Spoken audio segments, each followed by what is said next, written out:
Last week we talked about successful leadership transitions. This week we're talking about who to be thinking about when you're communicating vision. After decades of nonprofit leadership impacting thousands, we hit a wall. We started asking ourselves, how can we go beyond our personal success and leave a legacy that lasts far beyond our lifetimes? A job change and multiple conversations with stressed out nonprofit leaders later, our desire to help nonprofits grow in a healthy and sustainable way was bigger than ever. If you're a leader at the top or in the middle of a volunteer and donor-based organization, this podcast is for you. We believe that a better world needs healthier nonprofits, and it's our passion to help you fulfill your organization's mission while helping you live a fulfilled life. I'm Ted. And I'm Lisa. Welcome to the Legacy Builders Movement. All right, in nonprofit work and honestly, just in leadership, some people hate you, some people love you. A lot of people are just neutral about the entire thing. And so when we're talking about communicating vision, one thing that we need to understand is who to be talking to. Because I'm sure you've seen the organization who it seems like they're always talking to the people who are just against them. And it makes you feel like everyone must be against this org leader. There are also org leaders who talk to the people who are just very neutral about the whole thing. And it almost seems like they're having to build up an argument. And when you're someone who's actually for the organization, you're like, what's going on? Is there something about this org that I'm not seeing that it's making people second guess whether or not they should even be supporting this organization? Or you can just talk to the people who love you, which shockingly can cause its own issues. So we're going to have a conversation today about what we need to be saying and who we need to be saying it to. Not just who your right people are, but who that large group of people is that you need to be talking to. And we're talking about vision in particular. Yeah, there are a lot of pitfalls that nonprofit leaders get into with this. They can be very reactionary and something goes wrong in the organization and they feel the need to talk to everybody rather than just have a pointed conversation with the person who is like causing an issue, right? So they'll call a team meeting in order to reprimand one staff member, but they'll make it sound like they're talking to everybody so they don't have to have that one staff member in a potentially awkward coaching conversation, right? And that's an example of trying to talk to everybody as if you're talking to the person who is not currently on board. Yeah. And the problem with that conversation is if you have an issue with one of your staff members or one of your volunteers, and you bring it up in a large group, that staff member or volunteer does not care about that issue and is going to assume it's not about them. Yeah, like most of the time. Most of the time. So if you have someone who's consistently running late, but they don't value being on time, and you're standing in front of a group going, everyone needs to be on time, this is important. The person who needs to hear it doesn't think it's about them. They don't care. And the people who highly care, who are already showing up on time, assume that you're upset with them. Mm-hmm. And so then they're even more on edge because they don't feel like they're doing it good enough. And they have to try harder, and maybe on time isn't on time. And what if I need to get there early? And you cause stress in the people who are actually doing it. And so we need to know at what point this is a group conversation and at which point this is an individual conversation. Right. You need to be confident enough as a leader to be able to have a one-on-one conversation with somebody who's not on board all the way with whether it's showing up on time, doing a good job, like paying attention during meetings. It can be a whole bunch of different stuff, right? Anything basically where a staff member or a volunteer is not really engaging in the way that they need to be in order to make the organization run smoothly. Don't have that conversation in front of everybody. Have the confidence, because all that is that it's a signal to everybody that you're a weak leader. Have the confidence to actually have a conversation with the person one-on-one, address the issue, kind of get a little bit of like a history going. If this ends up being a situation where this staff member or this volunteer isn't going to work out long term, now you can say, hey, we've had a conversation about this 3 or 4 times. That's probably too many times, but I don't think this is working out. Yeah. If you have a large group meeting to talk to that staff member, basically, secretly having this meeting with them, but you're doing it in front of everybody, you can't have that conversation and say, we've talked about this multiple times, because you haven't really. Like, you've mentioned it in staff meeting to everybody, but you haven't had a pointed conversation about trying to fix the issue. And so this is one of the big pitfalls that people get into, is they talk to the whole group when they really should just be talking to one individual, because they're trying to talk to the people who are not on board. Yeah. And then the inverse happens too, where you'll have someone talking to an entire group, but they're communicating as if they're only talking to one person. And this isn't necessarily a bad thing. I know that when we write stuff for speaking engagements, you kind of have someone in mind who you're trying to talk to. Because if you're trying to talk to 100 people and figure out what all their needs are and everything that they're trying to do, a lot of times it's easier to kind of have that one ideal person in mind who's probably very like the mediumist person of everyone in the room and be able to talk to them, because then you're going to hit the most number of people. But when it comes to vision for your organization and communicating vision and why and goals and here's what we're doing next and everything else that spins off vision, it can be very dangerous to only talk to one person in the room. And we need to recognize that in the room, it's not trying to find the most mediumist person, like the average person in the room, but we need to figure out who we're actually talking to. Are we going to talk to the entire group of people on all spaces? And if that's the case, what are all of the different aspects that we need to bring into the messaging so as many as people as possible can connect with it? Or are we going to say we are going to narrow down the scope? But if we narrow it down to only one person, we end up with some different pitfalls. If that one person happens to be someone who absolutely loves us or hates us or is neutral about us, those all cause issues. So we were having a conversation about this yesterday, just about how we've heard it said, talk to the people who are for you, who love you. Like when you're having like a meeting or you're having like a vision casting session or something like that, communicate like you're communicating to the people who are for you no matter what. Right. And we were just like, I don't know if that's necessarily a good strategy. Yeah. Just because on one hand, you're going to come across more positive. It's going to feel better in the room. You're not going to be reprimanding people. You're going to be saying, hey, let's go. Let's take this next hill. Let's do this thing. But if you're talking like you're talking to the people who are going to love you no matter what, you're not going to present you don't need to present any good arguments for what you're doing. You don't need to present any data. You don't need to like show any, like you're basically operating off of blind trust that people have in you. And that can lead down some really dark paths as well. You're going to end up talking to the people who are never going to question what you're doing and who are going to be your biggest cheerleaders no matter what you say. You could be like, all right, tomorrow we're going to walk to the moon. And you know, there are a couple of people in your organization that are going to be like, yeah, if you put your mind to it, you can do that. Like no matter what. And when we talk to only those top people who love us no matter what, it puts us in a position where we're not going to get that healthy pushback. And it also makes it so that the information that we're communicating won't hit a larger, broader amount of people. And so when we're leading an organization and communicating about vision, the goal is to get more people interested in what we're doing. And if we are not having conversation that's open to more people, it limits who's going to be on board, because the only people who are going to connect with that type of vision are the ones who have already decided that they connect with that type of vision. And so it doesn't actually grow the group. If anything, it just makes those people more like, yes, this is what we're doing. And at the same time, it alienates the people who aren't there, because they look at the people who love you and they're like, man, apparently you're either all in or you don't get it. So when we were coming up in leadership, the rough percentages we were given was 20% will love you, 20% will hate you, 60% are going to be in the middle. Now, the hate isn't necessarily like they hate you. If they're listening to you talk, it's just that they're the people who just aren't really going to be excited about anything that you're doing. Like, they're like, I showed up, I'm here, but I'd rather be at home doing something else right now.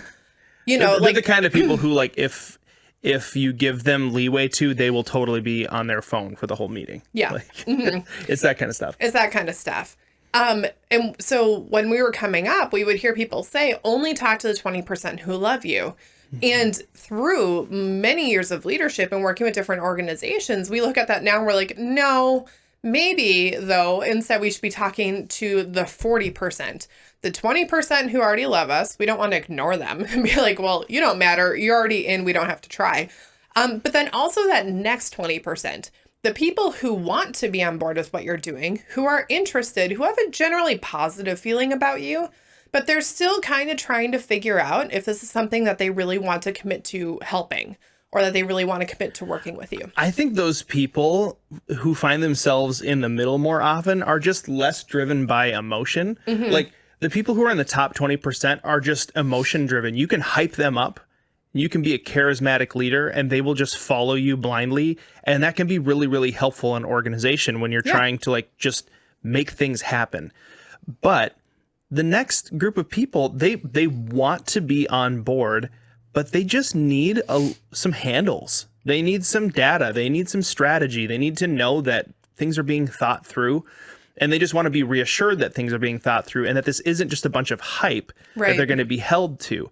A really good example is, if an organization is going to launch a new project, instead of just saying, hey, we're launching this new project, it's going to be great, it's going to be awesome. And then the 20% who love you are like, yeah, you could do no wrong. The 20% who are like, they're not paying attention really anyway. But then the 60% of people in the middle, they're just kind of like, okay, this sounds like maybe a good idea, but like, what's the strategy here? What's the point? What are we trying to accomplish? How does this fit in with everything else that we're doing? Do we have the resources for this? Is this going to take more of my time? Are you suddenly going to be asking more of me? Do you also have a plan for bringing in more people? Like, they want the questions answered. And I think a big mistake that leaders make is they assume that those people are part of the 20% that don't like them. Yes. Yeah. And so they're just like, if you're asking questions, you're automatically in the group that's against me. Right. So a lot of leaders that we see, especially ones who portray that they're very, very confident, but secretly they're very insecure. Which is a lot of leaders, by the way. Which is a lot of leaders. Like, it's a lot of leaders. It's a lot of, I know we deal with that at times where it's like, we can go out and say the thing, then afterwards it's like, okay, did I say it right? Did I communicate it right? All of those other things. When you end up with a leader who pretends they don't have insecurity, though, that's the issue. If you're a leader with insecurity and you can recognize it, you can move forward with more confidence. Yeah. But if you're trying to pretend it's not there, the dark side of that is when someone does ask a question, a lot of times it's because they want to see your organization succeed. But the way that it can be interpreted as a leader who is trying to just put it out there that they know all of it is that this person is against you. And so you can have someone who is either in the 20%, who's simply asking questions because they want to see his organization grow long term and not burn out, or it's someone who wants to be in the 20% and they're trying to get their couple red flag, like maybe not red flags, but they have a couple of things in their head going, this doesn't quite make sense. But if these two questions were answered in a way that makes enough sense, not even perfect sense, just tell me you've considered this at all, I could be on board. Like, those are people who we need to be talking to and addressing. And not threatened by. Right. Too many leaders get threatened by people who ask questions. And like, I can understand kind of where it comes from over time. People who are against you, who really don't want to see things succeed, often exhibit similar characteristics, and they're doing it sort of in a subversive way, right? So like, if they're like saying, hey, I don't want to see this next project happen because it's going to be too hard, for example, that isn't a good reason to not want to be on board with the project. But they'll ask questions like, how many hours is this going to take? They'll do kind of that kind of thing. So they're asking questions to try to subvert what's going on. And then it's our responsibility as a leader to figure out who's actually on board, who is trying to figure things out so that they can be on board, and who are the people who are just like so not on board that they're asking questions, but in a way that they're trying to get out of it or to stop us from doing it. Yeah. A key here is whether or not the questions are negatively framed. And if there's like 10 questions in a row and they're all negatively focused. And you answer their question and then they ask a new question that like, oh my they gosh, just like keep like dancing around trying to poke it from every single angle because they just want to see it deflate. I've had conversations with people like this where they ask a question, you answer, and then they don't ask a follow-up question. They ask a completely different question. And you're like, okay, baby, I had two different questions. But after like 15 minutes, you're like, you have asked 20 questions. And it's like you're hopping from bush to bush trying to hide and run away. And you don't actually have any question in particular. You're just trying to let me know you don't like what I said. And no matter how much I've thought about it, no matter how good the answers are that I give, even if you disagree with my answers, like ask a follow-up question then about that answer. Because that shows someone who truly wants to understand, because then there's potential for them to get involved.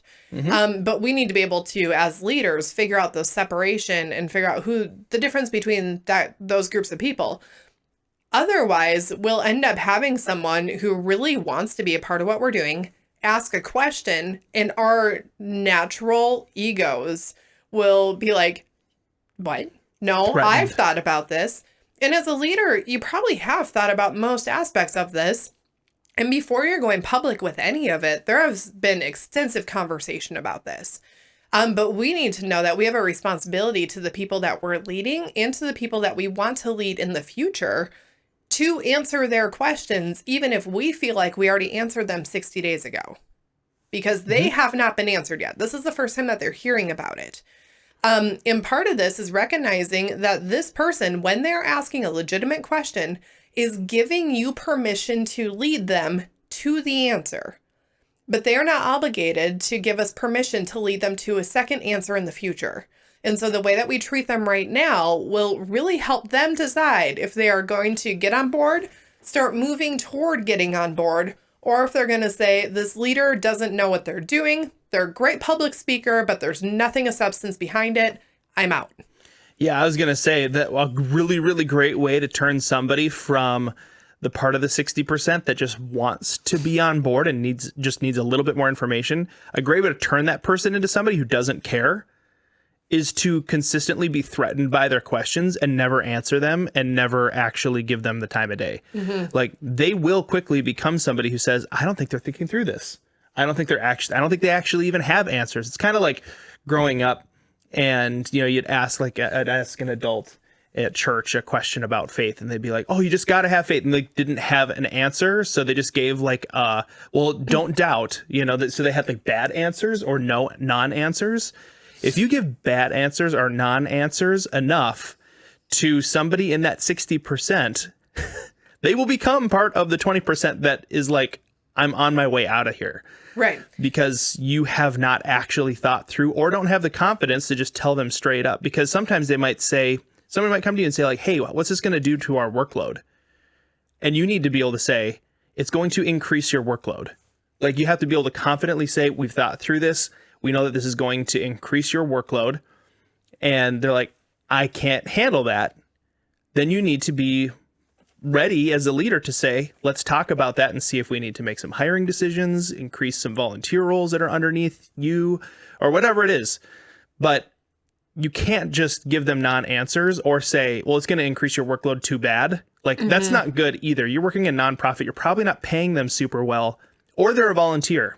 Right. It's going to increase your workload too bad is not a good answer. And even if it does increase their workload and you are paying them extremely well, every time that you change someone's job is an opportunity for them to reevaluate their job. I mean, don't get me wrong. People can reevaluate their job at any point in time. But it's definitely like a light bulb. Like, do you really want to do this? Every time your job changes. Every time your job changes, it's a new time that person asks themselves, do I really want to do this? Now, I will say, if someone asks you a question and you don't have the answer because as a leader, you might not have thought through everything. Shocking, right? But we need to admit this. Oh my gosh, yes. We might have thought through 99%, but someone will ask a question that we don't have an answer to. A non-answer and an acknowledgement that you don't have an answer is better than a bad answer. Yes. So in that moment, someone comes to you and says, I'm concerned about this one particular impact that's going to have on this other area of the organization because if volunteers switch, we're going to end up hurting over here. If you haven't thought through that, it's much better to say, I haven't thought through that. That is a good point. Could you email me about it, or I'll write it down, or whatever we thing need to make address that sure before we pull the trigger. I need some time to think about this, but I want to have a follow-up conversation with you about this to make sure it's going to be properly addressed. Instead of being threatened by the fact that you don't have the answer and somebody found a hole in your vision that you were putting forward, just take the ego check and say, you know what? I'm not perfect as a leader.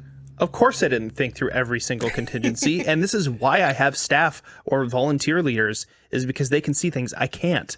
And they can do things I can't. And we want them to feel confident that they can ask us questions. It's like, Our kids, they'll sometimes ask us questions and they want to know that mom and dad know what's going on, that we have a plan, that they're going to be taken care of.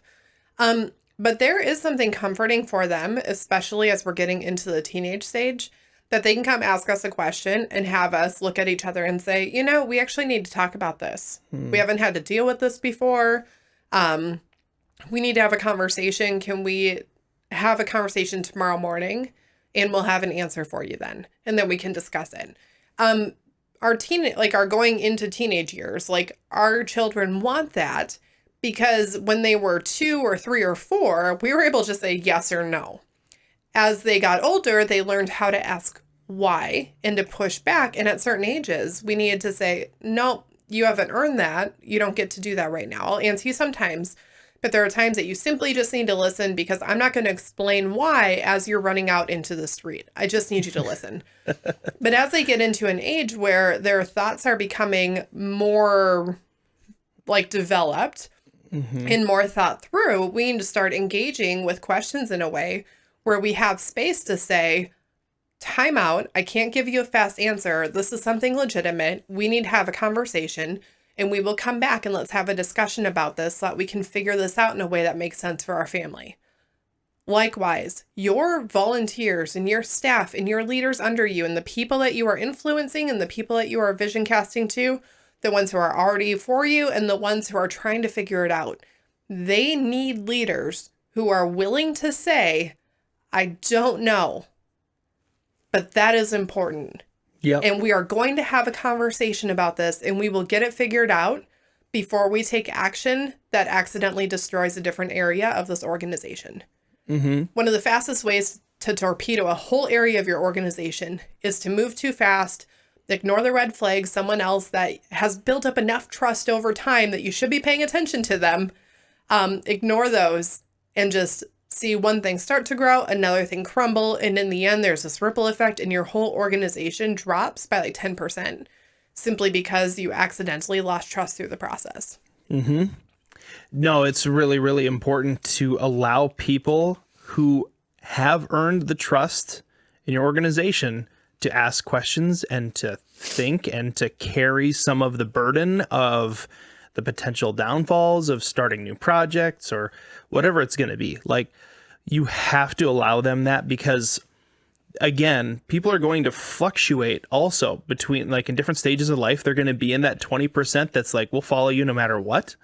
And something's going to come up in their life where they're going to be like, I can't in this stage of my life follow you no matter what. I need some handles here. And if you're like, if you refuse to give handles and strategy for things, it's going to come back and bite you. They're going to turn from somebody who was completely on board. And I think this is why you see a lot of like turnover happen in nonprofit organizations. This is why you see volunteers leave over time. It's because leaders say, once you're in this group, you're always in this group. Yes. And you don't, like, there's no thought that goes into saying people fluctuate between, like, even from day to day. They might be the person who's fully on board one day and the next day they're the person who wants to be on their phone for the whole meeting because of stuff that's going on at home or whatever it might be. So you have to allow people to kind of go through those different stages and know how to handle each of them. Right. And when we don't allow people to go through those stages, a couple things happen. One, leaders assume, okay, I got you into that 20%. Now you can never leave.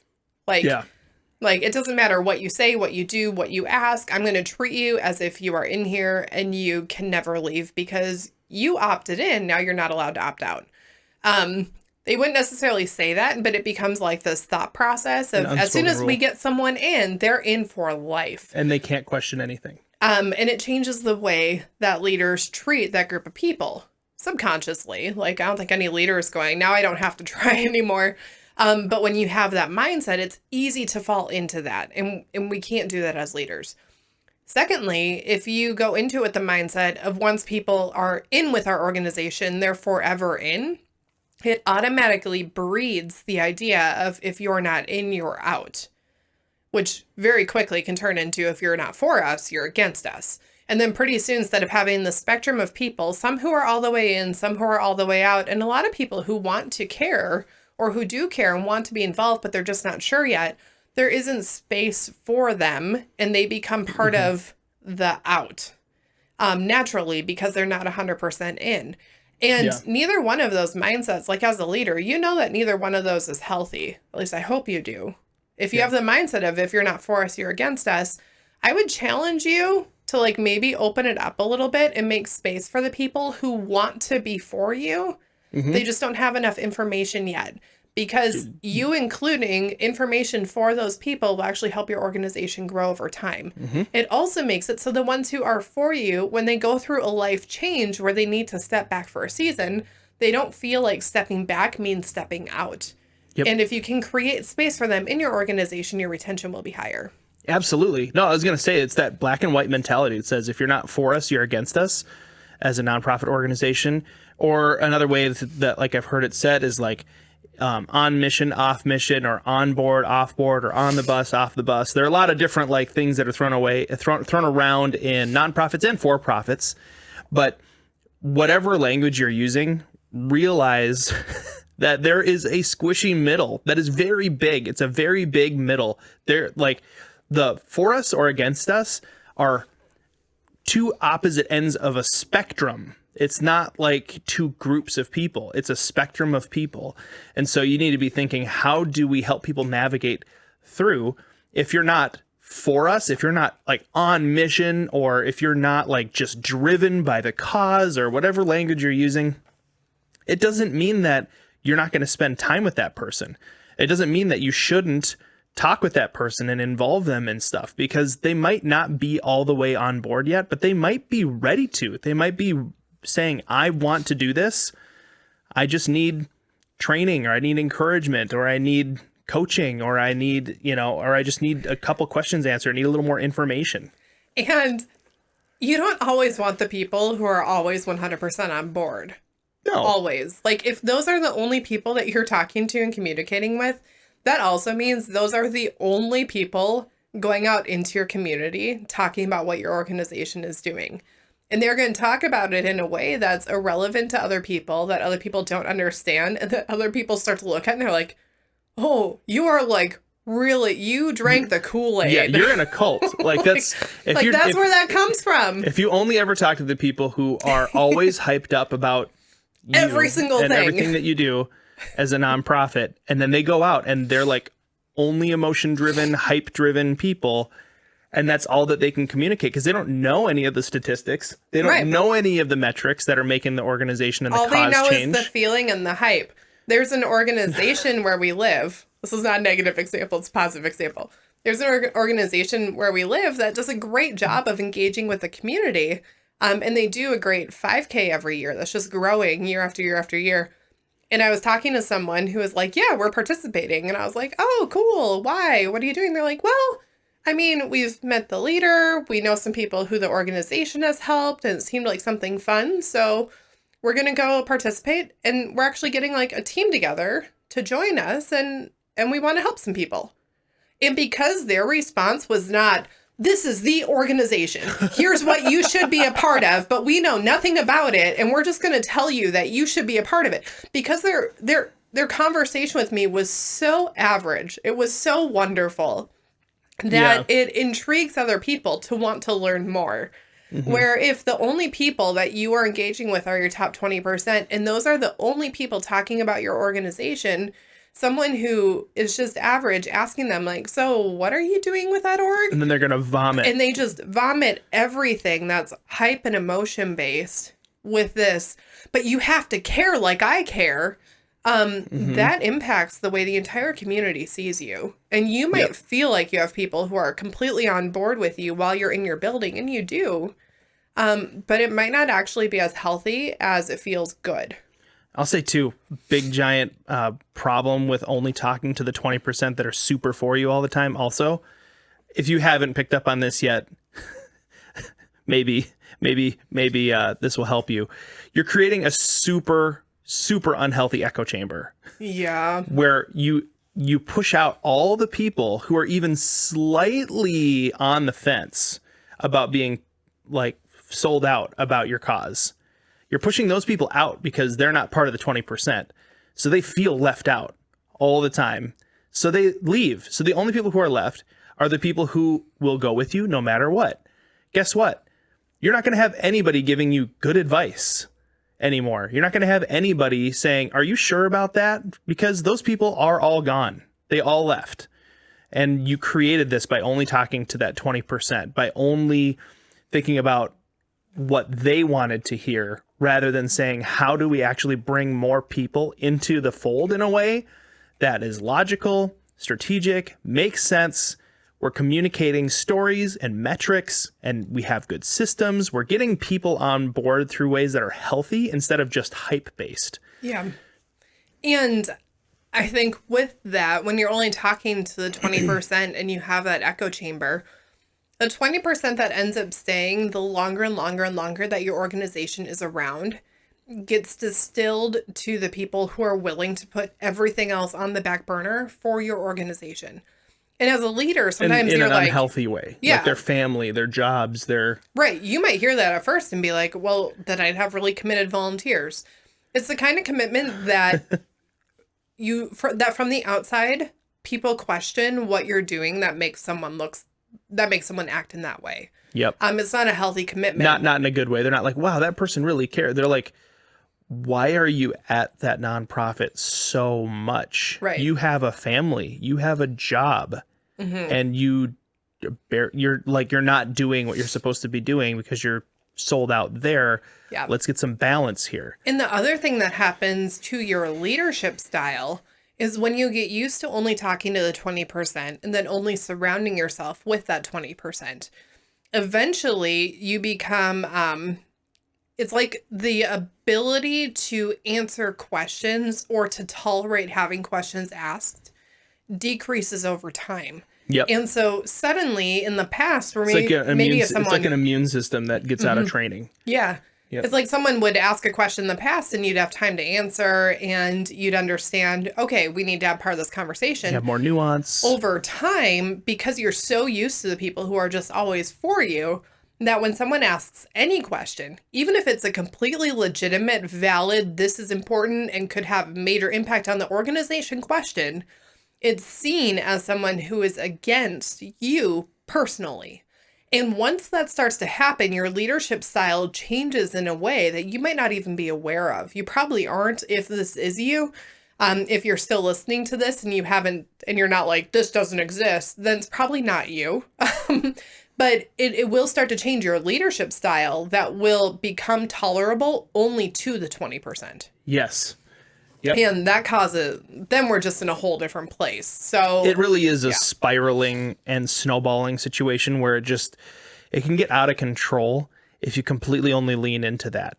And it feeds a really unhealthy, even like self-identity of yourself where like you can't handle any sort of dissidence or you can't handle any kind of questioning or anything.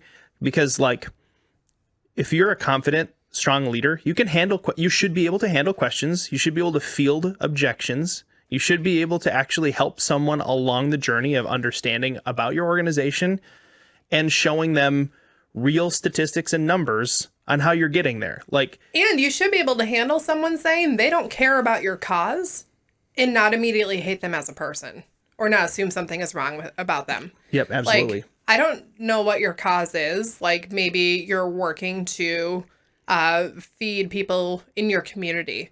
Someone might look at that and be like, that's great that you're doing that. I don't care. I want to go help feed animals. I want to go plant trees. I want to go do this other thing. I want to go work with people overseas, not here. Whatever it is, we need to be confident enough as leaders to be like, cool. Let me help you find an organization. So this isn't like a personal thing. This isn't because I'm not doing good. We just aren't the people for each other. And that's okay. I don't have to write you off as a human. You don't have to write me off as a human. But we can go find each individual ways to make impact. And that's okay. Yep. But we have to get to that spot in leadership where we are not afraid of someone going to an organization down the street and volunteering there instead of volunteering with us. This has been a really, really interesting conversation, how it's sort of like evolved over the course of the conversation as well. But our challenge to you this week is think through who are some of the people who are in that 20%? Who are some of those people who are in the 20% who kind of just don't care, but they're just sort of like being dragged along? And then who are the people who are in that squishy 60% middle? How can you actually not convince them, not poke prod them, not force them, but how can you actually present a case to them to help them become somebody who is more on board with your mission? Yeah. My recommendation, you have the 20% who are for you, 20% who are against you, and that 60% in the middle. Try to figure out how you can start talking to that 40-ish percent, 40 to 50. Yep. If you start going negative, then it starts to feel combative and like you're arguing. We don't need to address that. But if you can just increase the side a little bit and expand who you're talking to a little bit, it will drastically help your communication of your vision for your organization. As you're thinking through that, if you want to send us an email, let us know your thoughts or some things you're struggling with it. We love hearing from our listeners. You can send us an email at office@legacybuildersintl.com. Thanks for listening to the Legacy Builders Movement. If you appreciate this podcast and find that it's valuable, the best way that you could help us is to subscribe and leave us a rating and review. To learn more about Legacy Builders, go to legacybuildersinternational.com. That's legacybuildersintl.com.